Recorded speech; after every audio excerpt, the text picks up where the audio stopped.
I recently keynoted an event at L10 where I co-presented my keynote with an AI named Jane. And Jane and I informed and provided insight into the audience about AI and the future of life science industries. Here, I'm going to introduce you to Jane and show you how I created my own AI co-presenter, Jane. I think you'll be interested. That sounds awesome, Carl. Just make sure you capture my good side. I've got one side that's more sarcastic than the other. What angle are you taking with the video? A behind the scenes look or more of a how to guide? I think a little bit more of a how-to guide. I want to explain, how you were created and how we did all that good stuff. Got it? So, like a how to train your AI sort of thing? Just remember, no dragons involved, and we should be good. Let's get into it. How can I help with the setup? Well, first, let's pretend we're at the keynote and I say, Jane, very excited to be presenting to these people today with you. Can you please just introduce yourself? Absolutely. Hello, everyone. I'm Jane, your resident AI expert on learning and development in the life sciences industry. Think of me as the Siri for scientists, but with a bit more sass. I'm here to share some insights, crack a few jokes, and hopefully not become self aware in the middle of the presentation. Let's dive in. That's right, Jane. We don't want you to become self-aware. As much as I like you, I'm not sure I'm ready for self-aware AI. But let's take a how-to look at how we can set up, or anyone can set up a co-presenter chatbot. So should be lots of fun. Look forward to working with you today. Okay, here we are at the ChatGPT, in this case 3.5 screen, and I'm going to show you how to create a chatbot. So I'm going to click up here. You would click on your logo. And you have these options, my plan, my GPTs, etc. Go ahead and click on my GPTs. And here you can see all of the GPTs that I've created. I've only created 2. And I kind of want to show you a little bit about those GPTs and then show you how to create one. So the edit GPT, you just hit that button. And here's my image that I uploaded. And these are the only instructions I have for my individual Jane co-presenter. So notice I don't have a lot of instructions. Your name is Jane, you're an expert on learning and development, you're witty, a bit sarcastic, and then I said you have a good sense of humor in the style of Stephen Wright, Robin Williams, with a little bit of Ellen DeGeneres thrown in there, and then a little bit about the organization that I would be presenting to. And then I said, when asked, and then I put a parentheses, what are some cautions and prudence with AI? I want you to talk about the following. So I did prompt her a little bit and then finally want her to critique what I do. But that's all that I did. I didn't upload any files. I didn't create any actions. All I did was create Jane from that simple process. So in order to create GPT, just click on Create GPT. Then you put your name in, my GPT, whatever you want it to be. You can click here and you can upload a photo, or you could use DALL-E. We'll just use DALL-E for now. And then you can say, this chatbot is for chatting. And then here's where you put the instructions in. Just add instructions as you would any ChatGPT interaction. And that's all you have it. And then you simply create it and you've got that particular chatbot all ready to go. I can say, be witty, be snarky, and be knowledgeable, be the world's most knowledgeable, and then it'll correct my spelling, person related to training and development. And there you have it. You just hit create, and now you've got your chatbot. Now you can decide, do you want it only be for you? Do you want it to be in the ChatGPT store where it's available to almost anyone, or just send anyone with the link? So I'm just going to say for now, this is only me, but I could share it if I hit anyone with the link. I'm going to go ahead and hit save, and there it is. So I'll click on that, and there's my GPT, so I can tell me the best way to create training. And so it's like a cook creating a perfect meal. It's telling me about the objectives.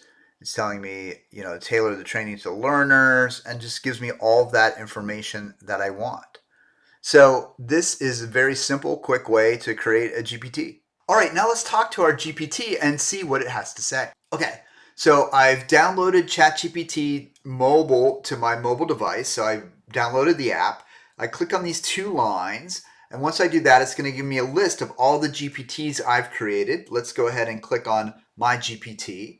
And then it then says, this is the chatbot for chatting that I just created. I'm going to click on the headset there.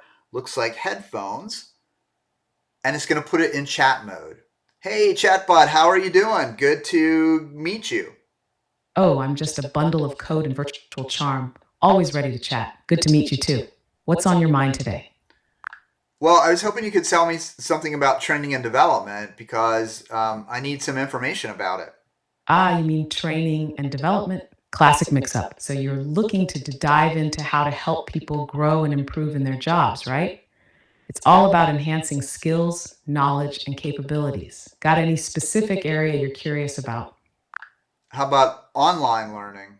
So you can see our chatbot engaged with us, was a little bit snarky, and give us information about learning and development. So let's go back and see some other things we can do if we create our own chatbot using ChatGPT. So here we are with our chatbot, and let's see some other things we can do. So if we go to My GPTs, one of the things that you can do is you can create one. I inputted the information and knowledge, but you can do it differently. So if we go into this ChatGPT one that I've started but is untitled, I can click there. And what I can do is I can click on configure or create. So if I click on create, it actually is going to engage me with a conversation. So I would like a chatbot to help with a presentation. And so it's going to say, great, can you provide some details? It's going to ask me to fill out the information. So the presentation is on high finance, something I know nothing about, obviously. Who is the audience? Accountants and bankers.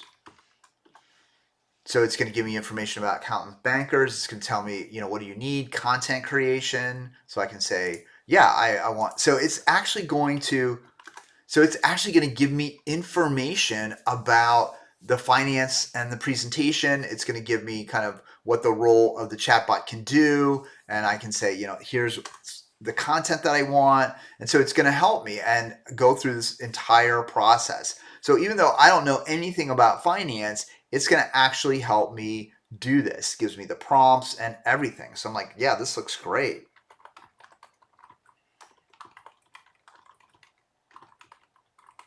Okay, looks great. Let's do it.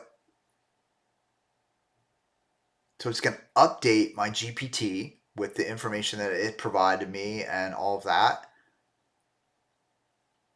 Going to help me with high finance. Notice what it did. It seeded it with questions.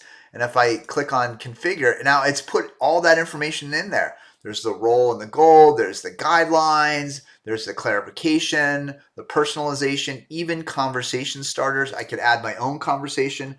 How do you make money?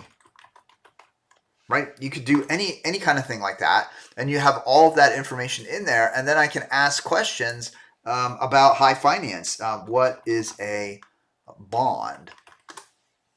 And it's going to give me information about a bond. And I could ask it if I want to invest in bonds or stocks. So it creates that for me. Now, another thing that I can do, so this is still a draft. I'm still, kind of drafting this. But I did another chatbot, and this time, Professor Dr. Karl Kapp, that's me. I wanted a virtual chatbot. So you click in here, and what I did here, which was a little bit different, is that I actually uploaded files that I wrote for my book. So you are able to, in any of your chats, you can update content. So I can just click on upload files, find a file that I want about something that I've written, something that I've done, and add my own knowledge to the GPT. So this is just another way that you can have the GPT help you out by adding in information. And again, once you have the GPT created, you simply go to your mobile device. If you want to talk to it, You click on those headphones, and now you have a chat with your GPT. Pretty amazing. So I just want you to remember, as always, that there are security concerns with public-facing GPTs, and ChatGPT and making your own chatbot is no exception. So keep in mind, you don't want confidential or secret or proprietary information in there, but it's a great way to play with it. And if you have it behind your firewall, if you're fortunate enough to have a large language model behind your firewall in any of the models, you'll be in good shape. So give it a try, play with it, have fun with it, and I'm going to give Jane, my AI assistant, the last word on creating chatbots. Well, Carl, creating an AI chatbot like me is kind of like parenting a teenager. It's unpredictable, consumes a lot of energy, and needs constant supervision to avoid hallucinations. Just make sure you've got the right mix of good data, strong security measures, and ethical guidelines. And of course, don't forget to give it some personality. Because who wants to chat with a boring bot?